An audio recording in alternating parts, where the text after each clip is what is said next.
PM Modi ने 21वीं सदी को एशिया की सदी होने का जो मंत्र दिया है वो सार्थक साबित हो भी रहा है। एशिया के देश वर्ल्ड ऑर्डर बदल रहे हैं। साल 2030 तक दुनिया की 4 सबसे बड़ी अर्थव्यवस्थाओं में 3 देश ग्लोबल साउथ या कहें कि एशिया के होंगे। चीन की अर्थव्यवस्था दुनिया में दूसरे नंबर पर ही होगी, भारत की इकोनॉमी तीसरे नंबर पर आ जाएगी इंशाल्लाह, और जापान दुनिया की चौथी सबसे बड़ी अर्थव्यवस्था होगी। ग्लोबल साउथ वर्तमान समय में दुनिया की सबसे बड़ी शक्ति है और भारत इसमें अब चीन को शिकस्त देने की तैयारी में है। कई मोर्चों पर चीन को मुंह की खानी पड़ी है। ग्लोबल साउथ का ही हिस्सा ब्रिक्स देश भी है। ब्रिक्स के 5 संस्थापक देशों में से 4 देश ग्लोबल साउथ का हिस्सा है। ब्रिक्स देशों की कुल जीडीपी दुनिया की जीडीपी का 29% के करीब है, जबकि G7 देशों की जीडीपी दुनिया की जीडीपी का 26% है। कोरोना महामारी, रूस यूक्रेन युद्ध के बाद ग्लोबल नॉर्थ के देश संकट से जूझ रहे हैं। ये संकट कितना बड़ा है ये भी जान लीजिए। यूरोप के ज्यादातर देशों में इस वक्त महंगाई चरम पर है। इंग्लैंड के बर्मिंघम सिटी काउंसिल ने 4 दिन पहले ही खुद को बैंकरप्ट घोषित कर लिया। अमेरिका की बड़ी कंपनियां हजारों लोगों को नौकरी से निकाल रही है। कोरोना महामारी के बाद से ही दुनिया ने भारत की तरफ देखना शुरू किया। पीएम मोदी ने कहा था कि महामारी भारत के लिए अवसर की तरह है। आज देश ने इस आपदा को अवसर में बदलकर दिखा दिया है। कुछ दिनों पहले जीडीपी के जो आंकड़े आए हैं वो दिखा रहे हैं कि भारत ने कोरोना काल में जो नीतियां बनाई, जो निर्णय लिए, वो कितने महत्वपूर्ण थे। पिछले साल इतने ग्लोबल डिसरप्शन के बावजूद भारत ने $670 बिलियन यानी 50 लाख करोड़ रुपए का टोटल एक्सपोर्ट किया। हर चुनौती से पार पाते हुए भारत ने $418 बिलियन यानी 31 लाख करोड़ रुपए के मर्चेंडाइज एक्सपोर्ट का नया रिकॉर्ड बनाया।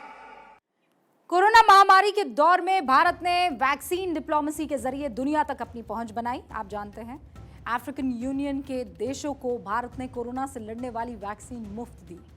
इसके बाद अफ्रीकी देशों को भारत में एक मजबूत साझेदार नजर आने लगा और इसके बाद ही अफ्रीकन यूनियन ने भारत से G20 में शामिल करने का आग्रह किया। भारत ने कोरोना महामारी के बाद के दौर को अपनी धमक साबित करने के लिए इस्तेमाल किया। ग्लोबल साउथ की बात दुनिया में कोई कर रहा है तो वो सिर्फ और सिर्फ भारत है। प्रधानमंत्री मोदी हैं। पीएम मोदी कह रहे हैं कि अब वक्त जीडीपी के बारे में सोचने का नहीं, इंसानों के बारे में सोचने का है। मानवता का कल्याण और सुख सदैव सुनिश्चित किया जाए। 2500 साल पहले भारत की भूमि ने यह संदेश पूरे विश्व को दिया था।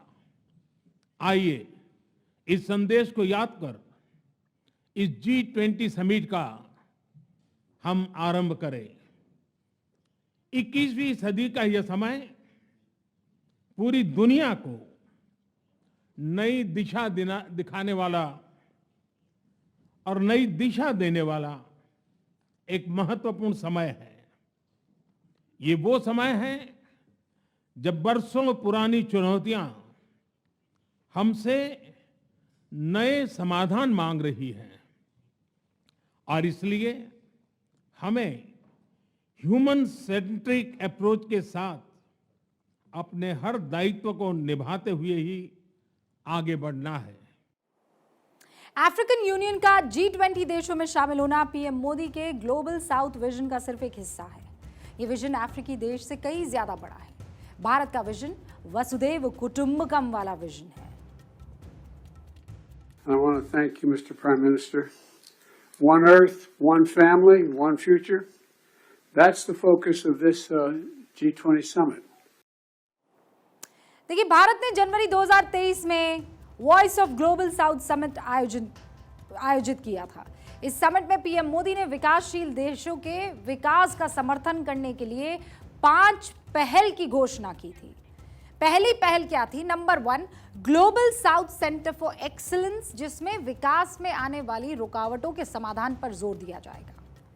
Number 2, global south science and technology initiative, जिसमें अंतरिक्ष विज्ञान और परमाणु ऊर्जा को दुनिया के गरीब देशों से साझा किया जाएगा। नंबर 3, आरोग्य मैत्री, जिसमें प्राकृतिक आपदाओं से प्रभावित विकासशील देशों को मेडिकल सुविधाएं प्रदान की जाएगी। नंबर 4 पर global south young diplomats forum, जिसमें युवा अधिकारियों को जोड़ा जाएगा। और नंबर 5 पर ग्लोबल साउथ स्कॉलरशिप, जिसमें भारत विकासशील देशों के छात्रों को भारत में हायर एजुकेशन के अवसर प्रदान करेगा।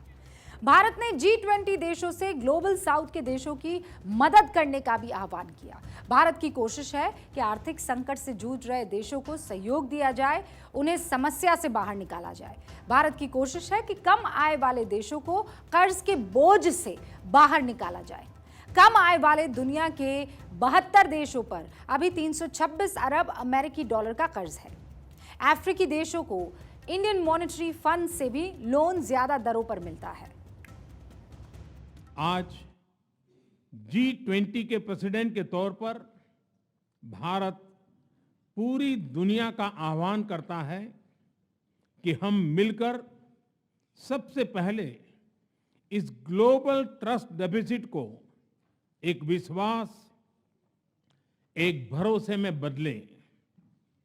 यह हम सभी के साथ मिलकर चलने का समय है और इसलिए सबका साथ, सबका विकास, सबका विश्वास, सबका प्रयास का मंत्र हम सभी के लिए एक पथ प्रदर्शक बन सकता है।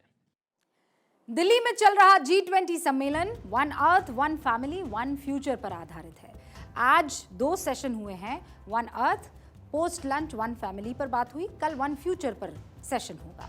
सभी देश इस पर सहमत है। प्रधानमंत्री मोदी और भारत पूरी दुनिया को परिवार मानकर आगे बढ़ रहे हैं। भारत मानता है कि पूरी दुनिया में कोई गरीब ना रहे, कोई परेशान ना रहे, कोई अभाव में ना रहे। इसके लिए भारत प्रतिबद्ध है। G20 देशों ने भी भारत की इस प्रतिबद्धता को अपना समर्थन दिया है। बताइए, इससे खूबसूरत मिशन और विजन क्या हो सकता है कि आप तो तरक्की करें, लेकिन दुनिया का ऐसा कोई मुल्क ना छूटे जो तरक्की ना करे। इसी को कहते हैं वसुधैव कुटुंबकम।